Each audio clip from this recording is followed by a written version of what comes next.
আজ বিভিন্ন জায়গায় বিভিন্নভাবে পালন করা হয়েছে, যোগাভ্যাস করা হয়েছে। যেমন রেড রোডের ছবি আপনাদের এতক্ষণ দেখাচ্ছিলাম, ঠিক তেমনই রবীন্দ্র সরোবরের ছবি একটু দেখাতে চাইবো আপনাদের। সেখানেও আজ যোগাভ্যাস একসঙ্গে অনেকে মিলে করেছে।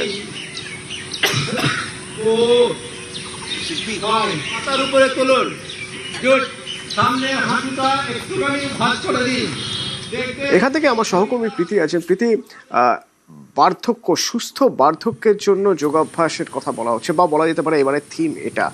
তো যারা দেখলাম, যারা যোগা করছেন রবীন্দ্র সরোবরে, তাদের অনেকেই প্রায় 60-এর উপরে, কারো কারো বয়স 50-এর উপরে।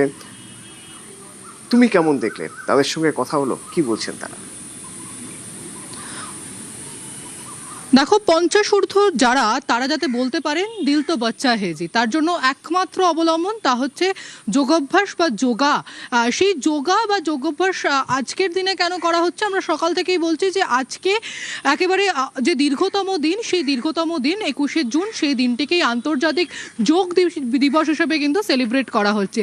এবং সেলিব্রেশন যখন চলছে, তখন কিন্তু ছোট থেকে বড় কলকাতা শহরের বিভিন্ন প্রান্তে আমরা যোগ দিবসের যে উদযাপন তা দেখতে পাচ্ছি।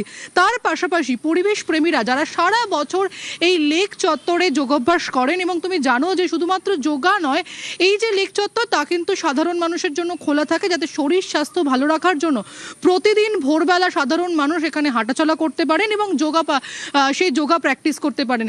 সেই একটি টিম যারা ছোট থেকে বড় এবং যাদের মধ্যে অনেকেরই বয়স প্রায় 50 বছরের বেশি, তারা কিন্তু আজকের দিনে প্রধানমন্ত্রী যখন রেড রোডে তিনি যোগাভ্যাস অনুষ্ঠানে যখন ছিলেন, তার যে পথ, সেই পথকে অনুকরণ করে এই যে পরিবেশ প্রেমীদের জায়গা রবীন্দ্র সরোবর লেক, সেই রবীন্দ্র সরোবর লেকেও কিন্তু ওই দিল তো বাচ্চা হে জিয়াতে বলতে পারেন তারা, তার জন্য যোগাভ্যাস করলেন।